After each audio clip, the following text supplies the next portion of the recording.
আসসালামু আলাইকুম জিনিয়াসেস, সবাইকে আজকের ক্লাসে স্বাগত জানাচ্ছি। আজকে তোমাদের সাথে এসিড ক্ষারক টাইট্রেশনের যে তোমাদের কাঙ্ক্ষিত গ্রাফ, তোমরা অনেকেই এই গ্রাফ আঁকতে পারো না বা আঁকতে অসুবিধা হয়। তো আমি আজকে তোমাদের সাথে সেই গ্রাফটা কিভাবে আলোচনা করতে হয়, আমরা উপযুক্ত ডেটা এবং প্রপার কিভাবে ড্রয়িং কৌশল যেটা সেটা তোমাদের সাথে শেয়ার করব।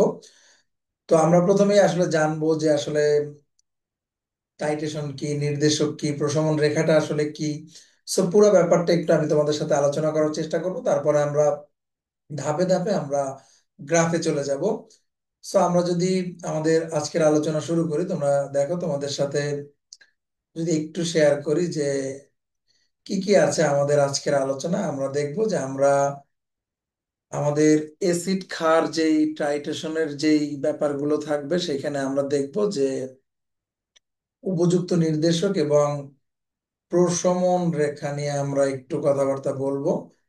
সো শুরুতেই আমরা যদি দেখি যে তোমাদের সাথে যদি একটু আলোচনা করি যে আসলে টাইট্রেশন কি। আমরা যেটা করি যে অ্যাসিড ক্ষারক টাইট্রেশনের ক্ষেত্রে একটা অ্যাসিড বা ক্ষারকের একটা প্রমাণ দ্রবণ থাকে, অর্থাৎ যেই দ্রবণটার ঘনমাত্রা তোমার কাছে জানা থাকে। আবার আমরা অন্য একটা অজানা আননোন দ্রবণের ক্ষেত্রে সেই দ্রবণটার ঘনমাত্রা নির্ণয় করি। আমরা কিভাবে করি সেই প্রসেসটা আমরা পুরোপুরি দেখাবো। এটা হচ্ছে আমাদের, অর্থাৎ তুমি একটা প্রমাণ দ্রবণের সাহায্যে একটা অজানা দ্রবণের যে ঘনমাত্রা নির্ণয় করবে, সেই প্রসেসটাকে আমরা বলবো টাইট্রেশন। আর এই টাইট্রেশন করার জন্য আমাদের অবশ্যই নির্দেশক, কারণ তুমি দেখো যে এসিড ক্ষারক যে দ্রবণ আছে কালারলেস, আমি কিভাবে বুঝবো যে বিক্রিয়া শেষ হয়ে গেছে? সেই বিক্রিয়ার শেষ বিন্দু নির্দেশ করার জন্য আমাদের কিছু রাসায়নিক পদার্থ ব্যবহার করতে হয়, যারা বর্ণ পরিবর্তনের মাধ্যমে হঠাৎ করে তারা বর্ণ পরিবর্তন করে আমাদের বিক্রিয়াটা শেষ হলো কিনা সেইটা আমাদেরকে নির্দেশ করবে। অর্থাৎ নির্দেশক হচ্ছে তারা যারা বর্ণ পরিবর্তনের মাধ্যমে যে আমাদের বিক্রিয়ার শেষ বিন্দু বা সমাপ্তি বিন্দু নির্দেশ করে। সো এরপরে আমরা দেখব যে এইখান থেকে আমরা চাইলে আমরা দেখব যে অ্যাসিডের একটা আয়তন থাকবে, ক্ষারকেরও আয়তন থাকবে। আবার অ্যাসিডের পিএইচ আমরা করতে পারি, ক্ষারকের পিওএইচ থেকে পিএইচ করতে পারি। সো আমরা মূলত আয়তনের বিপরীতে আমরা যদি অ্যাসিড ক্ষারকের পিএইচ পিএইচ ভার্সেস অ্যাসিডের আয়তন বা পিএইচ ভার্সেস ক্ষারকের আয়তন, এই ধরনের আমরা প্রশমন রেখা আঁকতে পারবো। সো কিভাবে আমরা পুরো প্রক্রিয়াটা করব সেটা একটু চলো তোমাদের সাথে আলোচনা করি। আমি যদি প্রথমেই বলি যে তোমরা একটা টাইট্রেশন করার জন্য যারা ল্যাবরেটরিতে কাজ করো, তোমরা জানো যে এরকম তোমাদের একটা কনিক্যাল ফ্লাস্ক ইউজ করতে হয়। আমরা সাধারণত কনিক্যাল ফ্লাস্কটাতে আমরা প্রমাণ দ্রবণটা ব্যবহার করি। সাধারণত আমরা কনিক্যাল ফ্লাস্কে প্রমাণ দ্রবণ, অর্থাৎ ধরো তুমি যদি, আমরা এখানে প্রমাণ দ্রবণ হিসাবে 0.1 মোলার 25 ml আমরা যদি HCl নেই, আর অজানা আমি জানি না, এখান থেকে তোমার হচ্ছে কি আমরা NaOH হচ্ছে গিয়ে যোগ করতে থাকবো ড্রপ ওয়াইজ। দেখো এখান থেকে কিন্তু আমাদের দাগ কাটা আছে, আমরা কত ml যোগ করতেছি আমরা কিন্তু এখানে বের করতে পারবো। আমরা যদি দেখি যে এখানে NaOH ড্রপ ওয়াইজ কতটুকু অ্যাড করব সেটা কিন্তু আমরা বুঝতে পারবো। এখানে দাগ আছে তোমার হচ্ছে গিয়ে, আমরা ড্রপ ওয়াইজ এভাবে হচ্ছে গিয়ে দিতে থাকবো। তুমি দেখো আমরা কনিক্যাল ফ্লাস্কে আমরা HCl রাখতেছি, আমি যখনই HCl এর মধ্যে NaH ঢালবো, অর্থাৎ তোমার HClটা আস্তে আস্তে কমতে থাকবে। HCl কমতে থাকবে অর্থাৎ আস্তে আস্তে পিএইচ বাড়তে থাকবে। সেই পিএইচটা আসলে কিভাবে বাড়ে সেগুলো আমি আলোচনা করব। এবং আস্তে আস্তে একটা পর্যায়ে গিয়ে প্রশম হয়ে যাবে, অর্থাৎ এরপরে একটু বেশি ক্ষার হলে দ্রবণটা কিন্তু ক্ষারীয় হয়ে যাবে। সো পুরো প্রক্রিয়াটা এখন এইখানে তুমি দেখবা যে দেখবা HCl সলিউশনটা একটা colourless solution, NaOH colourless solution. এটা আমরা কেমনে বুঝবো যে, দেখো তোমরা মনে রাখবা যে আমি সাধারণত এখানে যদি একটু ফেনফথেলিন যোগ করি নির্দেশক হিসেবে, আমরা মোটামুটি ধরো এখানে ফেনফথ্যালিন আমরা যোগ করলাম। তোমাদেরকে মনে রাখতে হবে এই যে ফেনফথেলিনটা যখন আমরা অম্লীয় মাধ্যমে দিব, এটা কিন্তু বর্ণহীন হবে। এটা কিন্তু বর্ণহীন হবে অম্লীয় মাধ্যমে। আবার আমি যখনই আমার বিক্রিয়াটা সমাপ্ত হয়ে যাবে, এই বর্ণহীন থেকে হঠাৎ করে আমি দেখবো যে এই দ্রবণের কালার গোলাপি হয়ে যাবে, অর্থাৎ সেই কালার পরিবর্তন দেখে। তো অর্থাৎ তুমি দেখো ফেনফথেলিন অম্লীয় মাধ্যম, যখন আমার বিক্রিয়াটা শেষ হয়ে সামান্য পরিমাণে ক্ষারক আমার দ্রবণে থাকবে, তখন কিন্তু এটা গোলাপি বর্ণ ধারণ করবে। সেই গোলাপি বর্ণ দেখে আমরা কিন্তু বুঝতে পারবো যে এখানে কিন্তু আমার বিক্রিয়াটা শেষ হয়েছে। সো এখন ঘটনাটা কি দেখো, আসলে কি ব্যাপারটা ঘটে যে দেখো, তুমি তো HCl প্রমাণ দ্রবণ, HCl এর ক্ষেত্রে তোমরা সবই জানো। দেখো যে আমরা জানি এর মধ্যে যদি একটা NaOH দেই, একটা পর্যায়ে গিয়ে তাদের একটা প্রশমন বিক্রিয়া হবে, NaCl তৈরি করবে এবং H2O তৈরি করবে। ওকে, সো আমরা যদি দেখি যে এই বিক্রিয়ার ফলে আমরা দেখো বিক্রিয়াটা সমতা আছে, সবসময় তোমাদেরকে সমতা করতে হয়। এই যে দেখো 1 মোল, এই যে 1 মোল অর্থাৎ বিক্রিয়ার যে অনুপাতটা, এইটাকে যদি তুমি N1 ধরো আর এটাকে যদি N2 ধরো, এই N1 এবং N2 এর যে অনুপাত এটা কিন্তু 1:1, 1:1 এইভাবে কিন্তু তুমি চিন্তা করতে পারবে। অর্থাৎ তুমি দেখো এই দ্রবণের ক্ষেত্রে তুমি দেখো ইনিশিয়ালি দেখো এটার ঘনমাত্রা আমরা ধরে নিছিলাম 0.1 মোলার, আবার এইটার আয়তন আমরা জানি 25 ml। তুমি যদি টাইট্রেশন করে দেখো যে এটা কমপ্লিট করতে যেহেতু 1:1, এটা দেখা যাবে যে NaOH 25 ml লাগবে। আমরা সেটা বুরেট থেকে সেই মাপ আমরা নিতে পারবো। তাহলে আমরা যখন দেখবো যে S1V1, S2V2, এইখান থেকে কিন্তু আমরা S2 অর্থাৎ আমরা কিন্তু ঘনমাত্রাটা বের করতে পারবো। তাহলে দেখো এখান থেকে দেখা যাবে আমাদের H2 হবে 0.1 মোলার, যেহেতু 1:1, ওইটাও 25 ml। এইভাবে চিন্তা করলাম। সব সময় যে এরকম হবে এরকম না, আমি জাস্ট বোঝানোর জন্য তোমাদেরকে বললাম। এখন কথা হচ্ছে যে আমি তো একসাথেই 25 ml ঢেলে দিব না, আমি ড্রপ ওয়াইজ আস্তে আস্তে ঢালবো। যে ব্যাপারটা যদি এমন হয়, একটু খেয়াল করো যে আমার যে কনিক্যাল ফ্লাস্কটা ছিল, এই কনিক্যাল ফ্লাস্কে আমার কাছে অলরেডি 25 ml 0.1 মোলার HCl এইখানে দেয়া আছে। ওকে, এখন আমি যদি সিমিলার ভাবে, আমরা তো জানলাম এই যে 0.1 মোলার ঢালতেছে, আমি যদি ইনিশিয়ালি 10 ml যদি আমি ঢেলে দেই, খেয়াল করবে একটু ব্যাপারগুলো, যদি আমি ইনিশিয়ালি 10 ml ঢেলে দেই, তাহলে ব্যাপারটা কি দাঁড়াবে একটু খেয়াল করবা তোমরা। এই যে দেখো ঘনমাত্রা যেহেতু সেম সেম, তাহলে দেখো আমি যখন 10 ml NaOH এখানে অ্যাড করব, দেখো আমরা যদি একটু লক্ষ্য করি 10 ml NaOH যখন আমি এখানে অ্যাড করব, সে কিন্তু 10 ml HCl কে দেখো, অর্থাৎ এইটা যোগ করার ফলে আমার কিন্তু 10 ml HCl প্রশমন হয়ে যাবে। অর্থাৎ আমার দ্রবণে কিন্তু থেকে যাবে 15 ml, দ্রবণে থেকে যাবে 15 ml। কিন্তু দেখো তোমার পুরা দ্রবণটা এখানে কিন্তু যেহেতু তুমি 10 ml যোগ করছো, তাহলে পুরা দ্রবণটা হবে 25 ml প্লাস 10 ml। অর্থাৎ তুমি যদি লক্ষ্য করো আগের যে ঘনমাত্রা ছিল আমার অ্যাসিডের ঘনমাত্রা কিন্তু আগের মতো থাকবে না। অর্থাৎ এই ঘনমাত্রাটা কিন্তু কমে যাবে। ঘনমাত্রা কমার ফলে আমার পিএইচটা বাড়বে। অর্থাৎ তুমি 10 ml ঢাললা, 10 ml ঢাললা, আমার কাছে অ্যাসিড থাকবে। দেখো আমি যদি তোমাদেরকে একটু দেখাই, এখানে একটু লক্ষ্য করো যে আমার 25 ml ছিল, 25 ml শুরুতে। শুরুতে তোমরা জানো যে যেহেতু 0.1, আমরা জানি পিএইচ বের করতে গেলে আমরা যেহেতু সবল অ্যাসিড চিন্তা করতেছি, HCl -log H+, সবল অ্যাসিডের ক্ষেত্রে। তো তুমি জানো যে আমার শুরুতে -log 0.1 যদি আমরা করি, এই মানটা আসলে 1 হবে। অর্থাৎ আমার শুরুর পিএইচ কিন্তু আমরা 1 থেকে শুরু করি। আমি যখনই 10 ml ঢাললাম, দেখো খেয়াল করো, আমি 10 ml ঢাললাম, আমার অ্যাসিড থাকবে।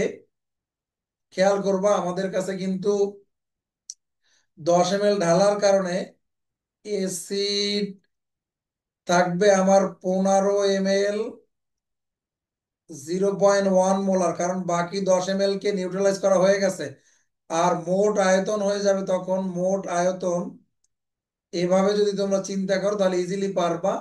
মোট আয়তন হয়ে যাবে তখন আমার আমার ছিল 25, 25 + 10, অর্থাৎ আমার আয়তন হবে কিন্তু 35 ml। লক্ষ্য করবা, অর্থাৎ আমার মিশ্রণ কিন্তু 35 ml। এখন আমি যদি একটু হিসাব করি তখন দেখবো আমরা যে S1V1, S2V2, এই অবস্থায় আমরা S2 যদি দেখি, S1 তখন হচ্ছে S1V1/V2। আমার অ্যাসিড আছে এখন 15 ml, যার ঘনমাত্রা 0.1। আর এই 15 ml আর মোট আয়তন হয়ে গেছে 35 ml। এইটা দিয়ে ভাগ করলে আমরা দেখবো যে আমাদের ভ্যালু আসবে 4.28 × 10⁻², অর্থাৎ এইচ প্লাস এর ঘনমাত্রা এখন এইটা হয়ে যাবে। অর্থাৎ তুমি যদি এইখানে এসে এখন মাইনাস লগ করো, এই ভ্যালুটাকে যদি তুমি মাইনাস লগ করো, লক্ষ্য করো তোমরা, 4.28 × 10⁻², এইটাকে যদি তুমি মাইনাস লগ করো, তুমি দেখবা যে 1.37 এরকম একটা পিএইচ পাবে। তাহলে তুমি দেখো, তুমি যতই অ্যাসিডের মধ্যে ক্ষার ঢালবে, যতই অ্যাসিডের মধ্যে ক্ষার ঢালবে, অ্যাসিড কমবে, ক্ষারটা নিউট্রালাইজ হয়ে যাবে, পরে হচ্ছে আয়তন বেড়ে যাবে। আবার আমি যদি আবার চিন্তা করতাম, আমার তো 15 ml ছিল, আমি যদি আরো 10 ml, যদি ঢেলে দেই, অর্থাৎ মোট হয়ে যাবে কিন্তু 20 ml। তাহলে আমার অ্যাসিড ছিল টোটাল 25, আমার আরো 10 ঢাললে আমার কাছে থাকবে 5 ml অ্যাসিড, 0.1 মোলার। এটা হচ্ছে অ্যাসিড আমার কাছে। আর মোট আয়তন তখন হয়ে যাবে আমাদের, আগে 35, আরো 10 ঢাললে 35 + 10,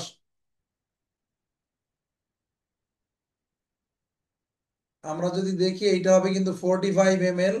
অর্থাৎ তুমি যদি করো, এখন অ্যাসিড আছে S2, যদি দেখো অ্যাসিড থাকবে 0.1 মোলার, 5, কিন্তু তার আয়তন বেড়ে গেছে 45।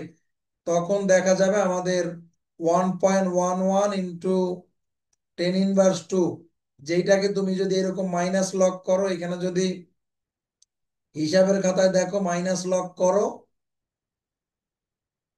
1.11 × 10⁻², এটা যদি তুমি করো, তখন তোমার দেখা যাবে 1.59। অর্থাৎ তুমি দেখো, তুমি যতই NaOH যোগ করছো, দেখো প্রথম 10 ml, পরে আরো 10 ml, মোট 20 ml। তাহলে মোট আয়তন 35, 45, অর্থাৎ ঘনমাত্রা আস্তে আস্তে কমতেছে, ঘনমাত্রা আস্তে আস্তে কমতেছে, আর আমার পিএইচ আস্তে আস্তে বাড়তেছে। অর্থাৎ তুমি এই টাইট্রেশনে যতই তুমি হচ্ছে গিয়ে, এইটা হচ্ছে গিয়ে প্রসেস হিসাব করার। তো এখন যদি তুমি কমপ্লিট একটা ডেটা দেখো, এখন সেই ডেটার দিকে আমরা যাব গ্রাফ আঁকার ক্ষেত্রে। এখন তোমরা মনে রাখবা যে আমাদের যদি এমন হয় যে অ্যাসিডটা তীব্র, অ্যাসিড, তোমরা সবাই জানো যে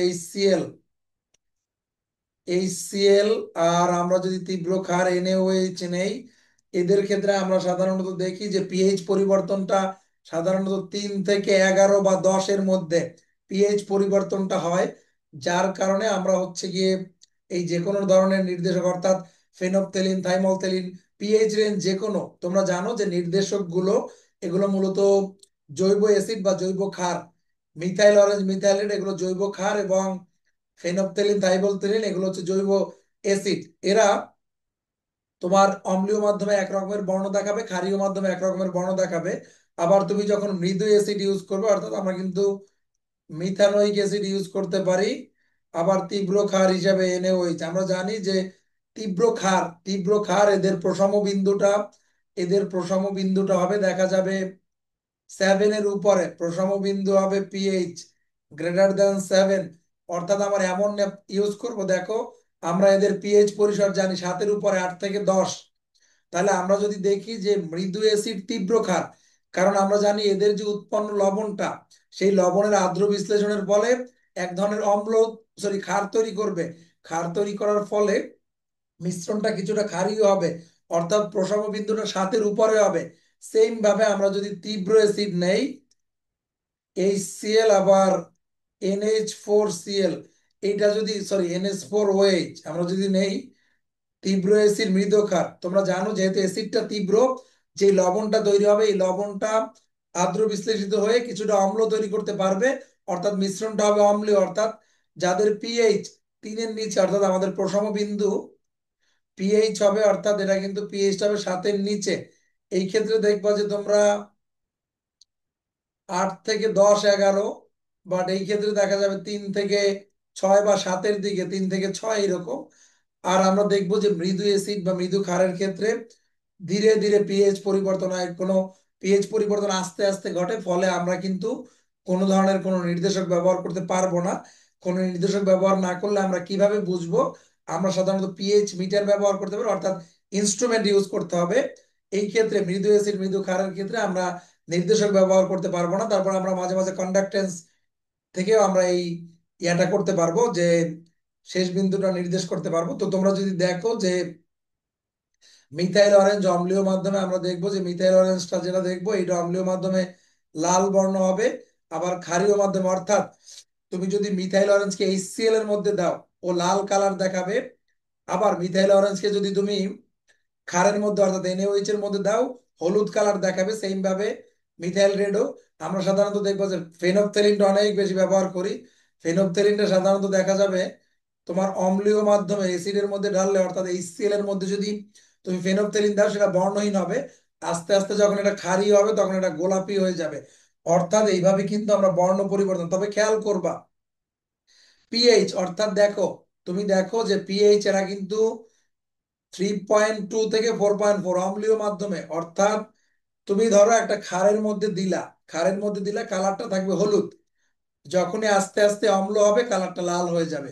আবার ফেনফথেলিনের ক্ষেত্রে যদি লক্ষ্য করো, যে তুমি যদি এইটা অ্যাসিডের মধ্যে দাও এটা কিন্তু বর্ণহীন, যখনই তুমি ক্ষার, এই যে পিএইচ যখন 7-এর উপরে হবে তখন সে গোলাপি হয়ে যাবে। অর্থাৎ তুমি কিন্তু চাইলে ওই যে তীব্র অ্যাসিড তীব্র ক্ষারের ক্ষেত্রে, ধরো আমি একটু তোমাদেরকে বুঝাই, একটু বুঝবা, যে ধরো আমরা এইখানে আমাদের HCl আছে, HCl এর মধ্যে আমরা ফেনফথেলিন দিলাম, HCl এর মধ্যে ফেনফথেলিন। সো HCl এর মধ্যে যদি আমি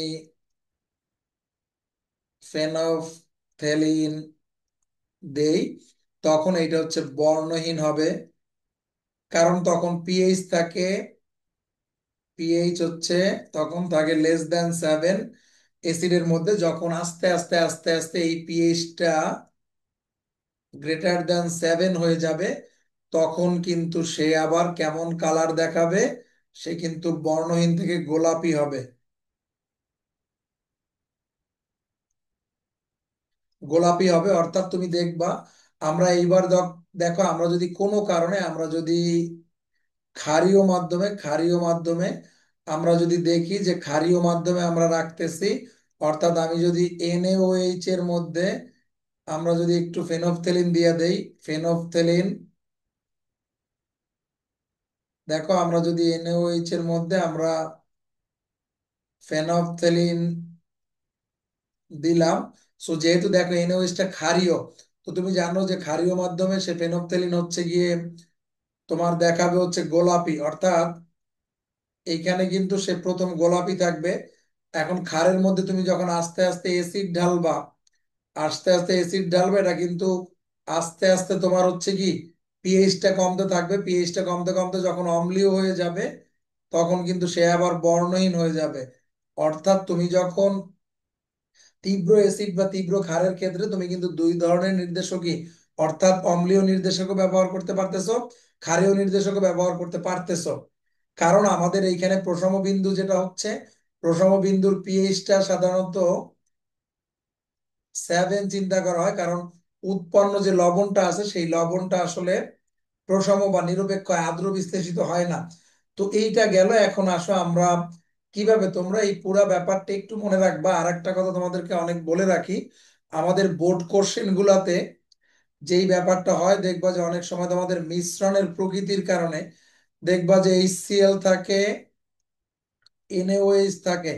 একটা কথা মনে রাখবা, মিশ্রণের প্রকৃতি কি হইলো বা না হইলো তার সাথে কিন্তু আমার উপযুক্ত নির্দেশকের কোনো ইয়া নাই, কাজ নাই। কারণ হচ্ছে তুমি দেখবা অ্যাসিড কি তীব্র নাকি মৃদু, অ্যাসিড কি তীব্র নাকি মৃদু, আবার ক্ষারক কি তীব্র নাকি মৃদু, এইটা তোমরা খেয়াল করবা। তোমরা কখনোই দেখবা না যে আসলে মিশ্রণের প্রকৃতি কি, মিশ্রণের প্রকৃতি ওইটা আমরা এমনিতেই অ্যাসিড বেশি দেই, তো অ্যাসিড বেশি দিলে তো অম্লীয় হবে, আমরা এমনিতেই ক্ষার বেশি দেই, ক্ষারীয় হবে। তো সাধারণত তুমি তো যখন টাইট্রেশন করবা, টাইট্রেশন করার সময় তুমি তো নিশ্চয়ই বেশি অ্যাসিড বা বেশি ক্ষার নিবা না। সো অবশ্যই তুমি মিশ্রণের প্রকৃতির দিকে তাকাবা না।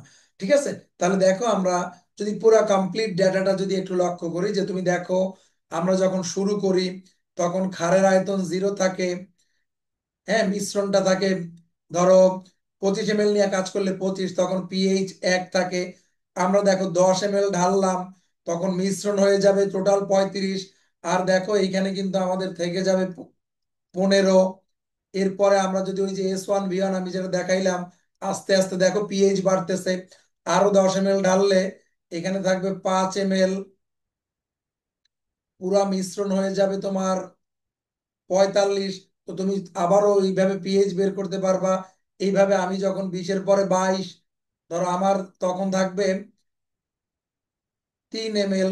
এভাবে আস্তে আস্তে করে হচ্ছে কি আমি খাট ঢালতে থাকবো, এসিড কমতে থাকবে, মিশ্রণ বাড়তে থাকবে।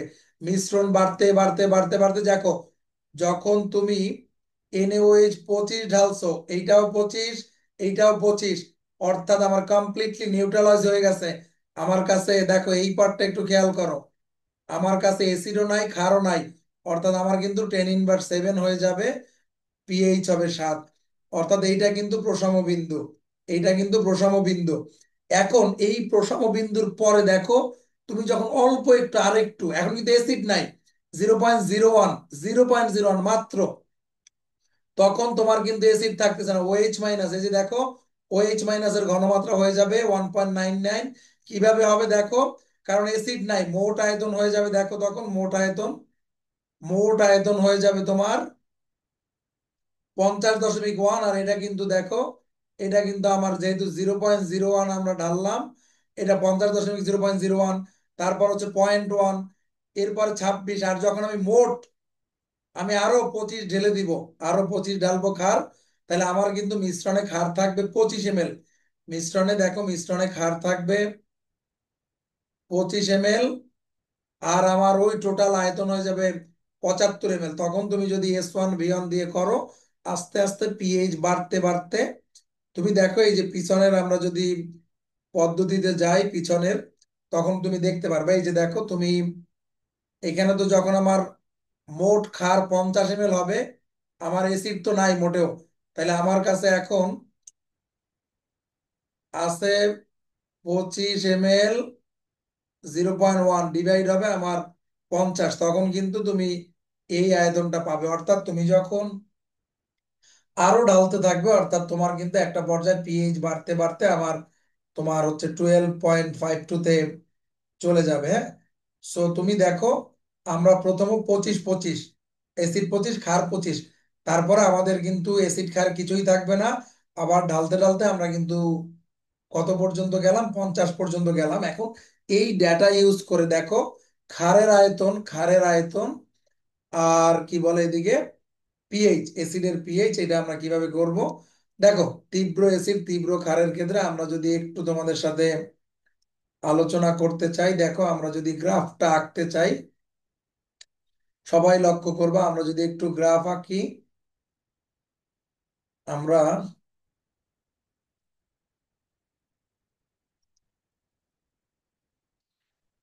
দেখো আমরা যদি গ্রাফটা ড্র করি, আমাদের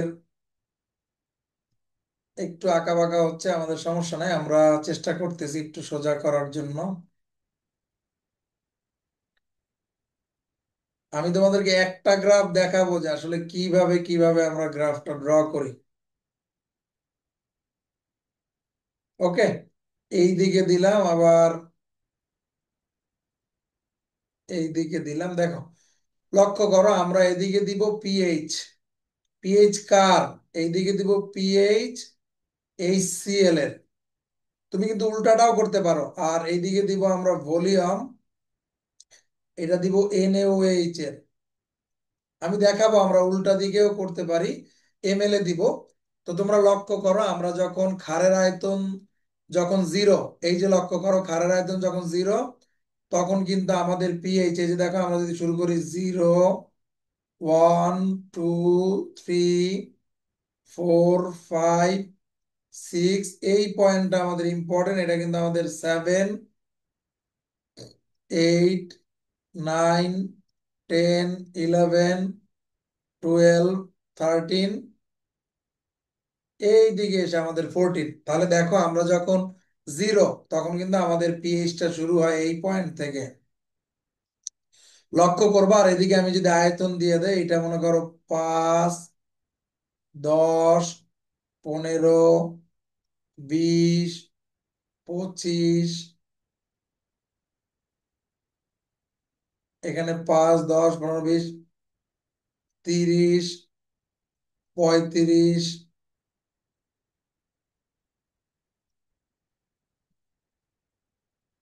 এখানে যদি আমরা 35 দেই, 40, এটা NaOH।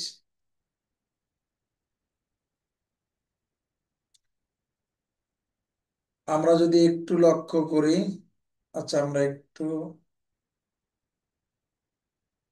ওকে, তো 40, 45, এইখানে এসে আমাদের 50, অর্থাৎ এইখানে কিন্তু আমরা দিচ্ছি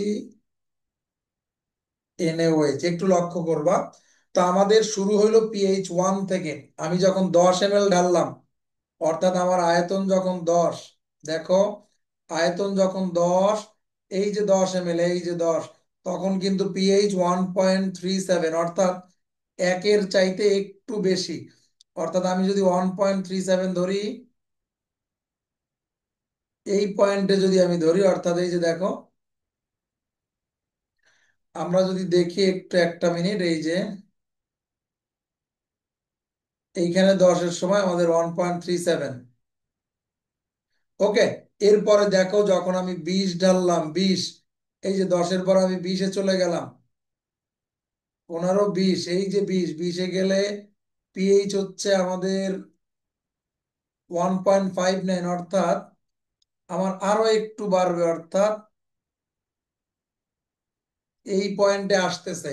এরপরে দেখো আমরা বললাম 22, 22-তে যখন আমরা যাবো একটু, এই যে এইখানে 22-তে, তখন আমার পিএইচ কিন্তু উঠে 2 এর উপরে চলে যাবে, এই যে 2 এর উপরে চলে যাচ্ছে। আমার পিএইচ কিন্তু উঠে 2 এর উপরে চলে যাচ্ছে। আবার আমরা আস্তে আস্তে যাচ্ছি 24-এ, 24-এ কিন্তু 24-এ গেলে দেখো 2.69, আমার কিন্তু আরো একটু বাড়তেছে, এই যে এইখানে আসতেছে। এরপর 24.5-এ যখন আমি যাচ্ছি, এই যে, আচ্ছা 24টা আসলে এইখানে ছিল 25-এর আগে, সরি, দেখো এইখানে, এই যে আস্তে আস্তে উঠতেছে। এরপর আরেকটু এইখানে, আবার আমরা যখন কমপ্লিটলি দেখো, আমি যখন 24.99 দিচ্ছি, দেখো 24.9, আমরা আস্তে আস্তে কিন্তু উঠতেছে পিএইচ, উঠতেছে আমার। যখন আমি 24.99 দিব, তখন কিন্তু আমার 4 ক্রস করে চলে যাচ্ছে, অর্থাৎ পিএইচটা কিন্তু এইভাবে করে বাড়তেছে। অর্থাৎ আমি যখনই, আমার আস্তে আস্তে, এই যে দেখো পিএইচ আস্তে আস্তে আস্তে আস্তে আস্তে আস্তে আস্তে আস্তে বাড়তেছে। যখনই আমি 25 দিয়ে দিব, যখনই আমি 25টা দিয়ে দিব, তখনই কিন্তু সে লাভ দিয়ে, দেখো 25 দেওয়ার সাথে সাথে সে লাভ দিয়ে, এই যে 4 একটা পয়েন্ট থেকে, এইখান থেকে সে লাভ দিয়ে এক্স্যাক্টলি 7-এ চলে যাবে। সো এইটা হচ্ছে আমাদের প্রশম বিন্দু।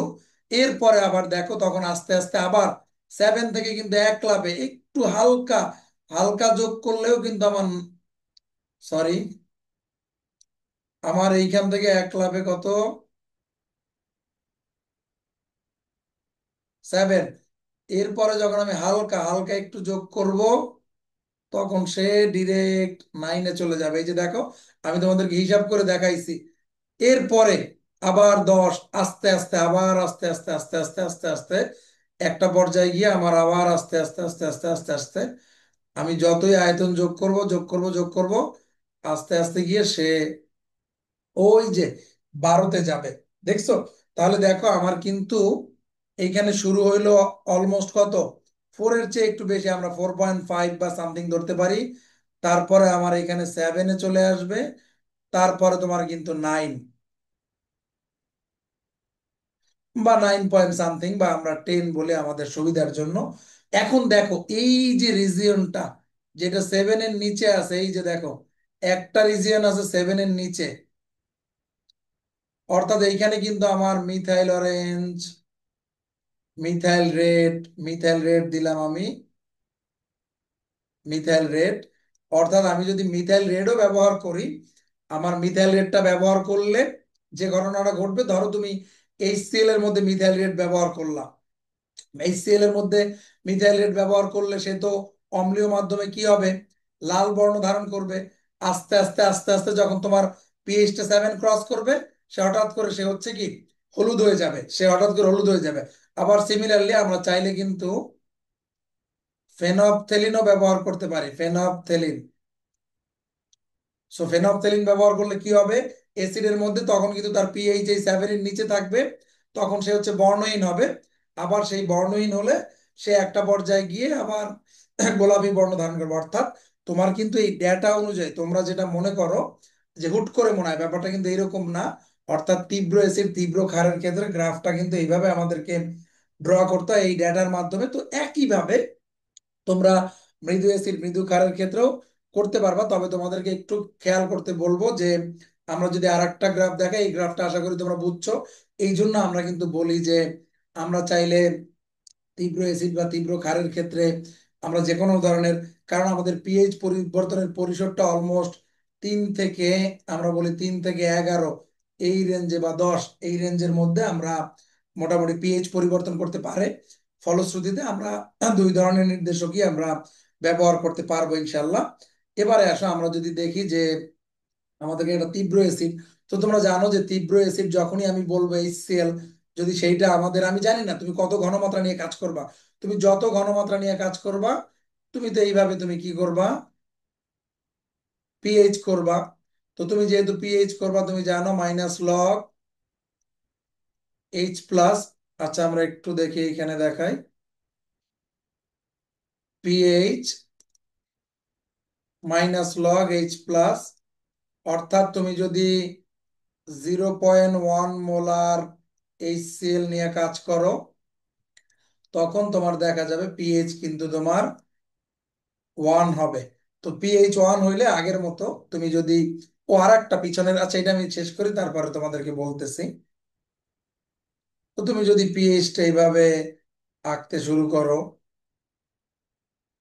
সো তোমার কি হবে, তুমি যদি এদিকে দাও পিএইচ ওই আগের মতো, আর এদিকে দাও যদি ভলিউম বাট ক্ষারের, তো এটা দিলে NH4OH। এখন তোমাদের যে জিনিসটা দেখতে হবে, আমার শুরু হবে কত থেকে, এটা 0, এই যে 1 থেকে কিন্তু আমার শুরু হবে। আমি যদি দেখি যে এখানে আমার 1 থেকে শুরু হচ্ছে, 1 থেকে শুরু হয়ে আমরা যদি একটু লক্ষ্য করি যে আমাদের কিন্তু আলটিমেটলি শুরু হবে কত থেকে, 1 থেকেই কিন্তু আমাদের শুরু হবে। আমরা যদি দেখি যে আমাদের এখানে 1 থেকে শুরু হয়ে আস্তে আস্তে দেখো, তুমি আস্তে আস্তে এই যে 1 থেকে শুরু হয়ে সেই আগের মতো বাড়তে বাড়তে, এই যে দেখো আমরা যদি দেখাই 1 2 3 4 5 6 7 8 9 10 11 12 13 14। আবার এদিকে যদি দেখো তুমি 5 10 15 20 25 30 35 40 45 এইভাবে করে। তাহলে তুমি যদি লক্ষ্য করো, আস্তে আস্তে করে তুমি 5 ml দিবা, 10 ml দিবে, একটু বাড়বে, তারপরে আরো একটু একটু বাড়বে, বাড়তে বাড়তে একটা পর্যায়ে গিয়ে তোমার 3 পর্যন্ত যাবে এইভাবে করে। তো যখনই তোমার 3 পর্যন্ত যাবে সে কিন্তু একটা লাফ দিবে, ঠিক আছে, 3 থেকে 6-এ একসাথে একটা 3 থেকে 6-এর দিকে একটা লাফ দিবে। এরপরে কারণ তুমি জানো যে আমার এই ক্ষেত্রে আমরা যেহেতু তীব্র অ্যাসিড বা আমরা দেখতেছি তীব্র অ্যাসিড এবং মৃদু ক্ষার, তাহলে আমার যে NH4Cl এই যে লবণটা তৈরি হলো, এই লবণটা আদ্র বিশ্লেষিত হয়ে একটু অম্ল, অর্থাৎ অলওয়েজ মিশ্রণে কিছুটা অম্লীয় পরিবেশ থাকবে। এই জন্য আমাদের প্রশম বিন্দু অলওয়েজ পিএইচ হচ্ছে গিয়ে <7 থাকবে।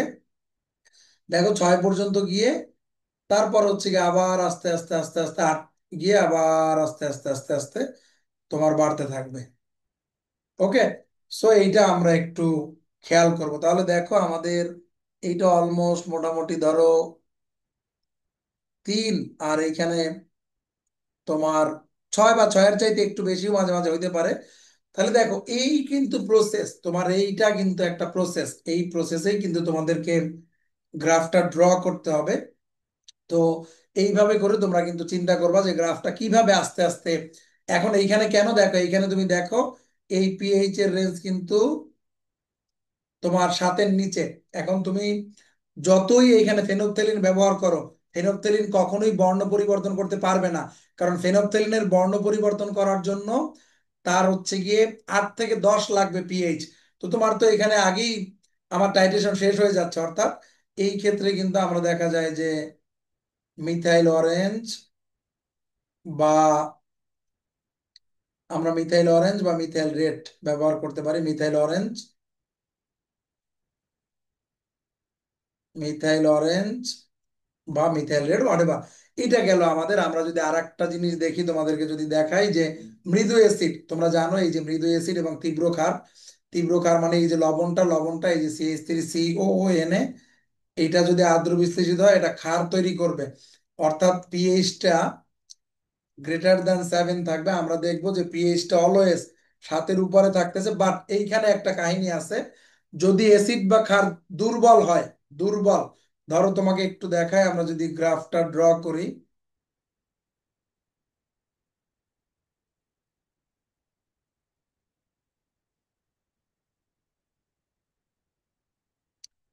আমরা যদি এদিকে পিএইচ দেই, আমি আগেই বলে নিচ্ছি পিএইচ, পিএইচ হচ্ছে, আর এদিকে হচ্ছে গিয়ে ভলিউম, ভলিউম হচ্ছে NaOH। ওকে, এটা যদি নেই, বাট এইখানে মনে রাখতে হবে এটা দুর্বল অ্যাসিড, দুর্বল CH3COOH, এটা দুর্বল অ্যাসিড। এই ক্ষেত্রে পিএইচ বের করতে হবে -log α C, অর্থাৎ -log√K × C। অর্থাৎ তুমি যদি এইটার কে জানো, ইথানোয়িক অ্যাসিডের ক্ষেত্রে -log, এটা আমাদের একটু জানতে হবে, √1.8 × 10⁻⁵ যদি হয়, আমরা দেখবো আমাদের পিএইচটা 2.5-এর কাছাকাছি, ভাই এর উপরে চলে যাবে। অর্থাৎ দেখো, আগে পিএইচ এটা 0, 1, 2, 3, 4, 5, 6, 7, 8, 9 এভাবে করে, আবার 5, 10, 15, 20, 25, 30 এভাবে করে তুমি দিবা। বাট আমার কিন্তু শুরুটাই হবে, এইবার শুরুটাই হবে কিন্তু 2-এর উপরে। কারণ দুর্বল অ্যাসিডের ক্ষেত্রে পিএইচ বেশি। এটা দুর্বল ক্ষারের ক্ষেত্রেও একইভাবে, সেটা দুর্বল ক্ষারের ক্ষেত্রেও তোমরা -log√KBC করবা, এইখান থেকে এরকম। তো এখন তোমরা যদি লক্ষ্য করো, এই পিএইচ কিন্তু আস্তে আস্তে করে উঠে যাবে আমার, বাড়তে বাড়তে বাড়তে বাড়তে বাড়তে বাড়তে বাড়তে বাড়তে আমার 6 পর্যন্ত চলে যাবে। এই যে দেখো, এখান থেকে বাড়তে বাড়তে বাড়তে বাড়তে বাড়তে বাড়তে সে কিন্তু একটা পর্যায়ে 6-এ চলে যাবে। সে 6 থেকে, এই যে ধরো যদি 6-এ চলে যায়, 6 থেকে একটা সে লাভ দিবে, সেটা তোমার 10-11-র দিকে লাভ দিবে, তারপর আবার আস্তে আস্তে আস্তে আস্তে বাড়তে থাকবে। অর্থাৎ এই যে জিনিসটা আমার কিন্তু 6-এর উপরে চলে যাচ্ছে। অর্থাৎ দেখো এইখানে কিন্তু আমরা যখন মৃদু অ্যাসিড, এই পার্টটা কিন্তু ফেনফথেলিনের, এই পার্টটা কিন্তু ফেনফথেলিনের, ফেনফথেলিন। আমরা চাইলেও এইখানে হচ্ছে কি আমরা মিথাইল অরেঞ্জ ব্যবহার করতে পারবো না। সো এই যে ব্যাপারটা তোমরা দেখলা, দেখো আমি যদি আরেকটু প্রিসাইজলি এখান থেকে আঁকি, আস্তে আস্তে আস্তে আস্তে আস্তে আস্তে আস্তে আস্তে বাড়তেছে। গুড। সো এখন কিন্তু তুমি পরে যতই ঢালতে থাকবা, যতই ঢালতে থাকবা, আস্তে আস্তে করে আবার পিএইচ। তো এইটা হচ্ছে আমাদের কি বলে মৃদু অ্যাসিডের ক্ষেত্রে এরকম। তো তোমার কিন্তু ব্যাপারটা তুমি খেয়াল করবা যে অ্যাসিডের মধ্যে ক্ষার ঢালবা, আস্তে আস্তে পিএইচ বাড়বে, অ্যাসিডের মধ্যে ক্ষার ঢালবা, আস্তে আস্তে পিএইচ বাড়বে। আর এর যে উল্টাটা, উল্টাটাও আমরা কিন্তু একটু দেখতে পারি। তোমাদেরকে যদি একটু দেখাই, তোমরা যদি একটু মনে করতে পারো, এই যে পিছনে যদি যাই আমরা, দেখো আমরা যদি এইখান থেকে চিন্তা করি যে তোমরা তো এই গ্রাফটা যদি একটু দাও, একটু যাও যদি গ্রাফটা, এরকম যদি চিন্তা করতা যে আমরা ওইভাবে আঁকবো না, আমরা এদিকে দিব পিএইচ, পিএইচ কিন্তু NaOH এর পিএইচ দিব, NaOH এর পিএইচ, আর এদিকে দিব ভলিউম, কিন্তু সেই ভলিউমটা দিব HCl এর। এইভাবেও তুমি কিন্তু চিন্তা করতে পারতা। তখন দেখো এইটা যদি পিএইচ 0.1 মোলার, পিএইচ কিন্তু 1 হবে, বাট পিওএইচ এটা কিন্তু 13 থেকে শুরু হবে। অর্থাৎ তুমি যদি এসিডের মধ্যে ক্ষার ঢালো, আস্তে আস্তে পিএইচ বাড়বে। অর্থাৎ এখন তুমি যদি ক্ষারের মধ্যে অ্যাসিড ঢালো, আস্তে আস্তে পিএইচ কমবে। অর্থাৎ তোমার কিন্তু শুরু হবে এইখান থেকে, শুরু হয়ে আমার আস্তে আস্তে আস্তে আস্তে আস্তে আস্তে করে, হয়তো এইটা আস্তে আস্তে আস্তে আস্তে আস্তে আস্তে আস্তে আস্তে করে 10-এ আসবে, আস্তে করে 10-এ আসবে 13 থেকে। দেখো, আমাদের কিন্তু বুঝতে হবে যে এই যে এইভাবেও কিন্তু গ্রাফ হইতে পারে।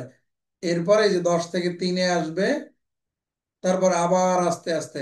অর্থাৎ এই উল্টা আমার কিন্তু রিভার্স গ্রাফটা কিন্তু আমার আঁকতে হবে। এই মাঝখানে কিন্তু আবার আবার 7 পেয়ে যাবে। অর্থাৎ তোমরা কিন্তু গ্রাফ উল্টা দিক থেকেও ড্র করতে পারো। আমি যদি তোমাকে বলি পিএইচ ভার্সেস, দেখো ইউজুয়ালি আমরা এইটাই করি। তুমি যদি পিএইচ ভার্সেস ক্ষারের ভলিউম অথবা পিএইচ ভার্সেস অ্যাসিডের ভলিউম তুমি করতে পারো, চাইলে দুইটাই তুমি করতে পারো। এই দিক থেকে করলে তো তোমাদের অনেক সময় উল্টা দিক থেকে আসলে তোমরা বুঝতে পারো না। আমরা সাধারণত যে গ্রাফটা করি সেটা হচ্ছে অ্যাসিডের পিএইচ বনাম ক্ষারের আয়তন। তুমি যদি উল্টাটা করো, ক্ষারের পিএইচ, এখন ক্ষারের পিএইচ তো 7-এর উপরে, অর্থাৎ শুরুই হবে 10, 11, 12 থেকে। অর্থাৎ 12 থেকে আস্তে আস্তে কমতে থাকবে। এই ব্যাপারটা একটু তোমরা মাথায় রাখবা। এটা গেল। এরপরে আসো, যদি আমার দুইটাই মৃদু হয়, মৃদু অ্যাসিড, এই ক্ষেত্রে যে লবণটা এটা মোটামুটি নিরপেক্ষ থাকে। তো সেক্ষেত্রে পিএইচ এত আস্তে আস্তে পরিবর্তন হয় যে দেখা যায় যে তোমার এই ক্ষেত্রে কোনো নির্দেশকই উপযুক্ত হয় না। তো নির্দেশক উপযুক্ত না হলে আমরা সাধারণত আমরা ইনস্ট্রুমেন্ট ব্যবহার করতে হয়। আমাদেরকে ইনস্ট্রুমেন্ট ব্যবহার করে আমরা হয়তো পিএইচ মিটার ব্যবহার করতে পারি। তো তুমি যদি একইভাবে এইভাবে যদি দাও যে আমরা এদিকে দিলাম পিএইচ আর এদিকে দিলাম ক্ষার, অর্থাৎ NH4OH, এইখানে যদি তুমি দেখো আয়তন দিবা। তো এইটা কিন্তু যেহেতু দুর্বল অ্যাসিড, দুর্বল অ্যাসিড, এই যে দেখো CH3COOH, মনে রাখবা দুর্বল অ্যাসিড বা ক্ষারের ক্ষেত্রে কিন্তু পিএইচটা এরকম -log√K/C। ক্ষারের ক্ষেত্রে বাইর করতে হবে পিওএইচ -log√KB/C। এটা কিন্তু তোমাদের মাথায় রাখতে হবে। অর্থাৎ এই ক্ষেত্রেও কিন্তু আমার পিএইচটা 2 থেকে বা 2-এর একটু উপর থেকে, 2-এর চাইতে একটু বেশি থেকে শুরু হবে। 2-এর থেকে একটু বেশি শুরু হয়ে আস্তে আস্তে আস্তে আস্তে 6-এ যাবে, এবং সে খুবই ধীরে ধীরে ধীরে ধীরে এইভাবে পরিবর্তন হবে, খুবই ধীরে ধীরে পরিবর্তন হবে। সো ধরো এইখানে 6-এ, এরপর আস্তে আস্তে এই যে দেখো এখানে 8, আস্তে আস্তে এইভাবে ধীরে ধীরে ধীরে ধীরে পরিবর্তন ঘটবে। সো ধীরে ধীরে যেহেতু পরিবর্তন ঘটে, যার কারণে আমরা এই ক্ষেত্রে কোনো ধরনের নির্দেশক, এটা আমার ওই মিথাইল অরেঞ্জ বা মিথাইল রেড এদের কোনো ইসের মধ্যেই পড়ে না। মিনিমাম হচ্ছে কি আমাদের একটা ন্যূনতম পিএইচ ব্যবধান থাকতে হবে, আদারওয়াইজ আমরা এই নির্দেশক গুলো ব্যবহার করতে পারবো না আর কি। তো এই হচ্ছে তোমাদের জন্য নির্দেশক কার্ভ। আশা করি তোমরা বুঝলা। আমরা দেখো, হ্যাঁ ঠিক আছে, আমরা মোটামুটি NaOH সবগুলোর ক্ষেত্রে আমরা কিভাবে ড্র করতে পারি আর এই ভ্যালুগুলা কিভাবে ক্যালকুলেশন করতে হয় সেটা আমি তোমাদেরকে দেখাই দিলাম। মূলত এইটা হচ্ছে আসল ডেটা। এই ডেটাটা দেখেই তোমরা আসলে পিএইচ এর পুরো কমপ্লিট ব্যাপারটা বুঝতে পারবা। তো তোমাদেরকে যেটা বলবো, আবারও বলতেছি যে তোমরা অনেক সময় ইউজুয়ালি যেটা আমরা করি, অ্যাসিডের পিএইচ বনাম ক্ষারের আয়তন, তখন আস্তে আস্তে পিএইচ বাড়বে, আস্তে আস্তে পিএইচ বাড়বে। আবার আমি যদি দেখি যে ক্ষারের পিএইচটা হচ্ছে গিয়ে দেখা যাবে যে অনেক বেশি হবে, তখন আস্তে আস্তে আস্তে আস্তে করে কমতে থাকবে উপর থেকে নিচের দিকে। অর্থাৎ উপর থেকে নিচে এই গ্রাফটা আমরা দেখব তখন। তো তোমাদেরকে আমরা যদি বলে না দেই, তোমাদেরকে যদি আমরা বলে না দেই, তখন তোমরা যে কাজটা করবা, পিএইচ অ্যাসিড বনাম ক্ষারের আয়তন এইভাবে করবা। আশা করি আজকের লেকচারটা তোমাদের জন্য অনেক কার্যকর হবে। একটু বড় ক্লাস হইলো, কিন্তু তারপরে এখানে মোটামুটি সবকিছু আলোচনা করা হয়েছে। Thank you very much. সবাই ভালো থাকবা আর একটু ভালোভাবে পড়াশোনাটা কইরো যতটুকু পারো। আর এইটা মুখস্থ করবা না। লাস্ট আমি একটা কথা বলে আমি শেষ করব, সেটা হচ্ছে তোমাদেরকে বলি যে তোমাদের অনেকেই যেই মিসকনসেপশনে থাকো, যে তোমরা অনেকেই বিশেষ করে এটা গাইড গুলাতে ভুল করার কারণে, এটা তোমাদের দোষ না। তোমাদের অনেকেই মনে করো যে মিশ্রণের প্রকৃতির সাথে বুঝি উপযুক্ত নির্দেশকের ব্যবহারের সম্পর্ক আছে, না।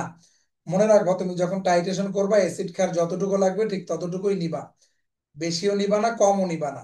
তো এই জন্য আমি তোমাদেরকে বলছি যে তুমি দেখবা যে অ্যাসিডটা তীব্র নাকি দুর্বল। সবল অ্যাসিড সবল ক্ষারের মধ্যে জন্য একরকম, দুর্বল অ্যাসিড দুর্বল ক্ষারের জন্য একরকম। পুরো ব্যাপারটাই তোমাদের সাথে আলোচনা করা হয়েছে। Thank you very much. এই লেকচারটা তোমাদের অনেক কাজে লাগবে। আসসালামু আলাইকুম। আল্লাহ হাফেজ।